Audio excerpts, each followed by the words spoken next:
Shalom, shalom, family.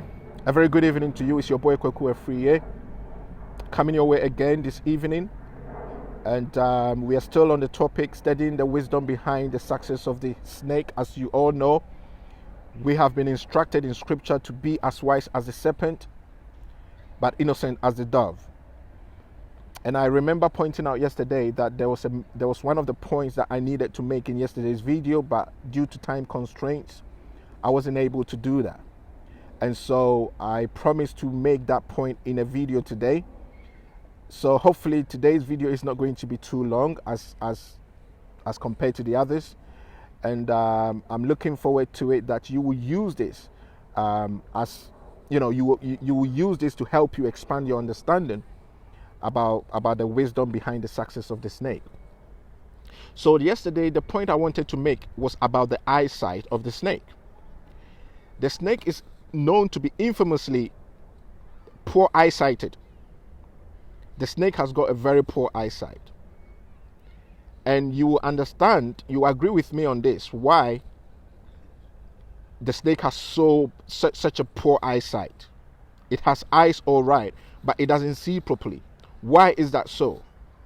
The reason being is, if you were originally this high, if you were made this high, and all of a sudden you were brought so low to the ground completely, then it's going to affect the way you see things. If you were this high originally, if you were made high in a higher position, and all of a sudden you see yourself being brought so low and deformed on top of it, it's going to affect the way you see things. It's going to affect your emotions. It's going to affect so many things about you. And it's going to change a whole lot of things about you. But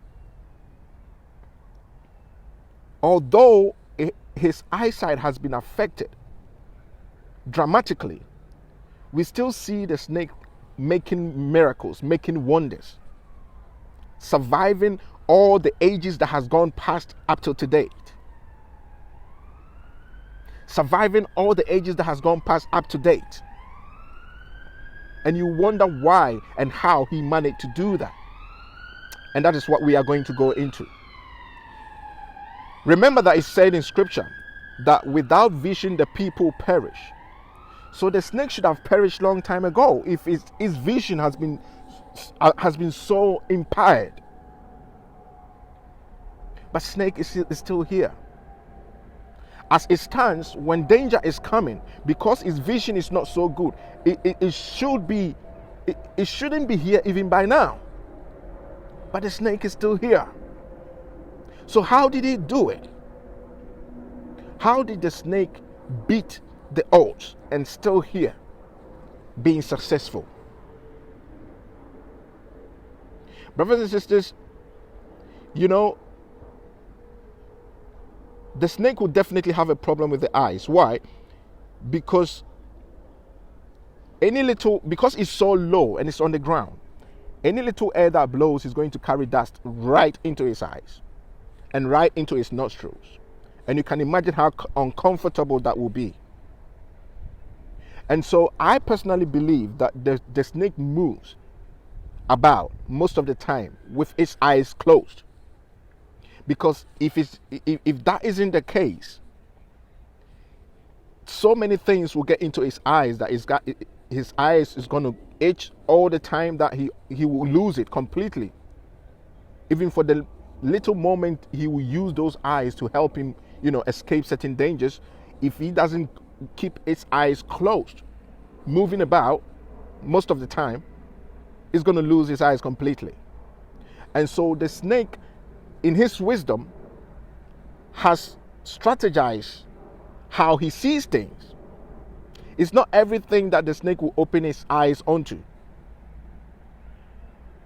I read from Wikipedia some facts that is being listed down about the snake, that when it feels threatened, it's able to heighten its senses. It's able to channel the blood flow into his head to help it see properly. So that is to tell you that it's not everything that the snake pay attention to. He pay attention to things that are dangerous and things that are threatening to its survival. And this is what the Father wants us to learn. We that have eyes, we have even become blind. And I was blown away when I was going through, when I was meditating this, and I was going through this. It began to make sense to me why Satan, who is often represented by the snake, why he is the accuser of the brethren. It now makes sense to me. Why? Because if he has been brought so low and everything is working against him, and he is still making things go on for him, he's still making things work for him, he doesn't even have the proper eyesight that he needs to defend himself, and we are having eyes and being so ignorant. We are having mouth and nose and being so ignorant. We are taking things basically for granted. Then he has every right to accuse you when he stands before the Father.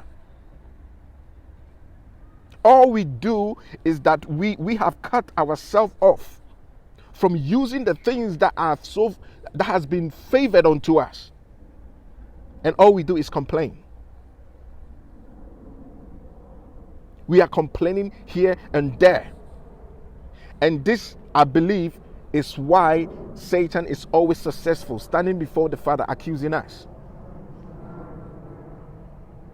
We have got the wrong mentality. We have got the wrong attitude to life. We have got the wrong motive to life.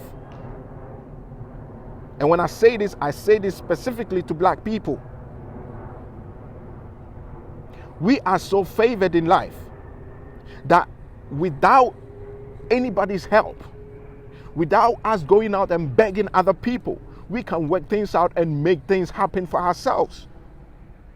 But with all the privileges that our nature has favored us with, we are still begging.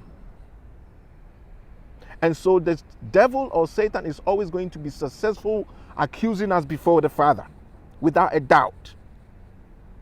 We need to get our act together, black people. Otherwise, we are going nowhere, because Satan is proving himself to be worthy. He is proving himself the worthy adversary when it comes to us. So, the enemy doesn't waste his eyes on certain things that he knows is not going to benefit him. He only heightens his sight when he feels threatened, or when it's looking for its prey, and not even that as much as looking for its prey. The most important thing is when it feels threatened, that he thinks a danger is coming to take away its life, it heightens its sight. And I did say to someone the other day that the snake cannot afford to make the same mistake twice. And the reason being is, the snake hasn't got a second chance. You should remember that we are living in a world of dog eat dog. It's the survival of the fittest world we are living in now. And so if you expose your vulnerability, if you expose yourself, if you expose your vulnerability, someone is going to eat you alive. And so we cannot have ourselves being so ignorant about our vulnerabilities. The snake cannot afford to make the same mistake twice. Why? Because it hasn't got a second chance. If he exposes himself and his vulnerability begins to show, he knows that he's going to be preyed on by so many dangers around him. There are birds in the sky. There are creatures on the ground that are after him, and he knows that the Most High is not backing his behind either. The Most High doesn't like his ways. And so the snake is very, very careful.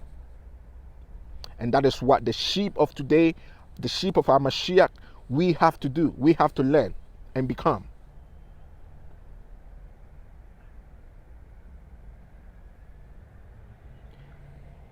You see,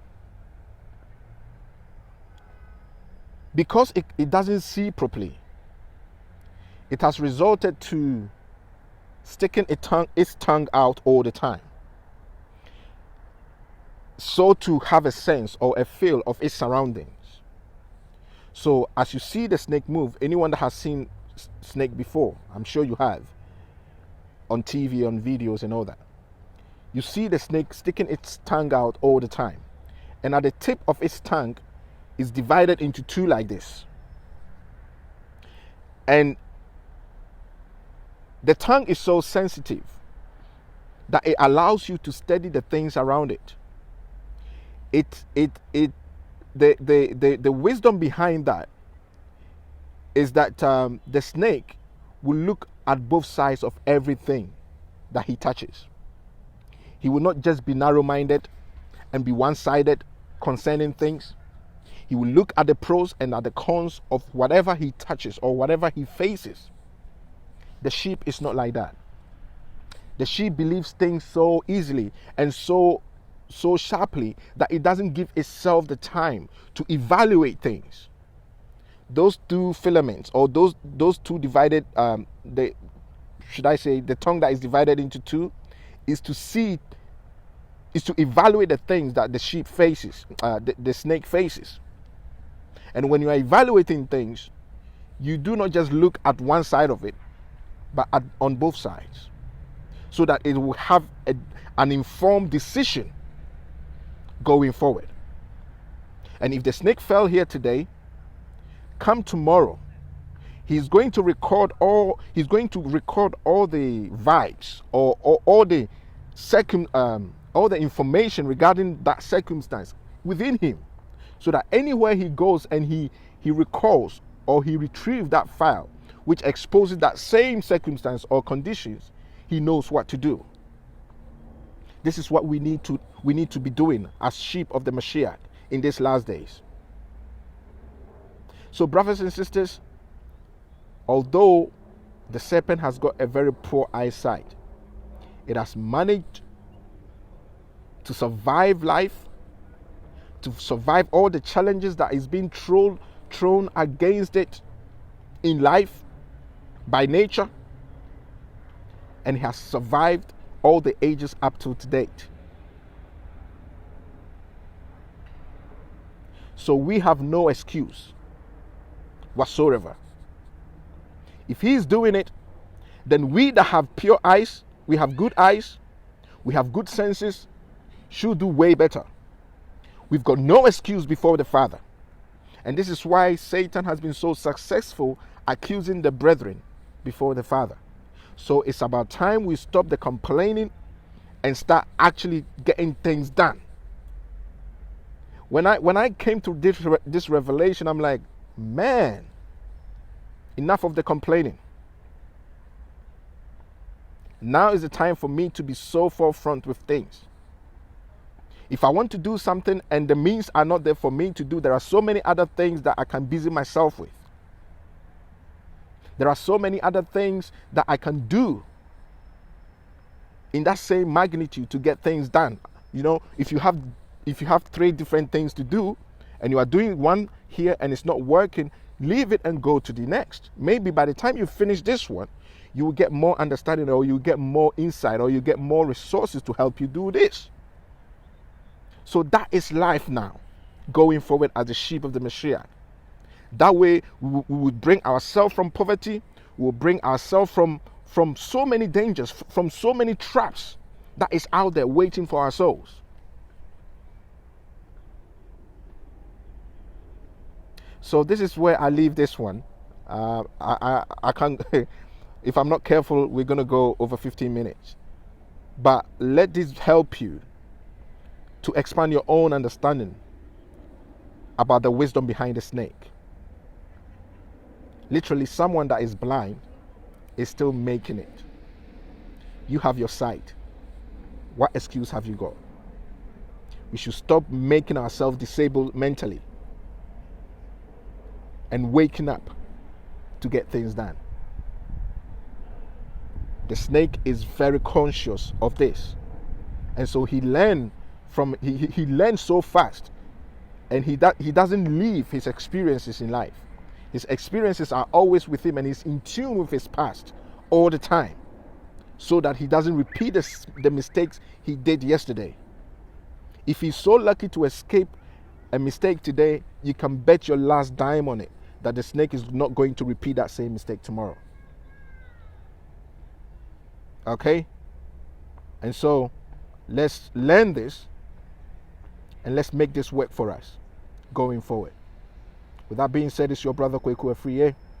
Thank you so much for watching this, with sharing this moment with me, and hopefully I can come again with other revelations to help us, escape this predatory world we find ourselves in as the sheep of our Mashiach.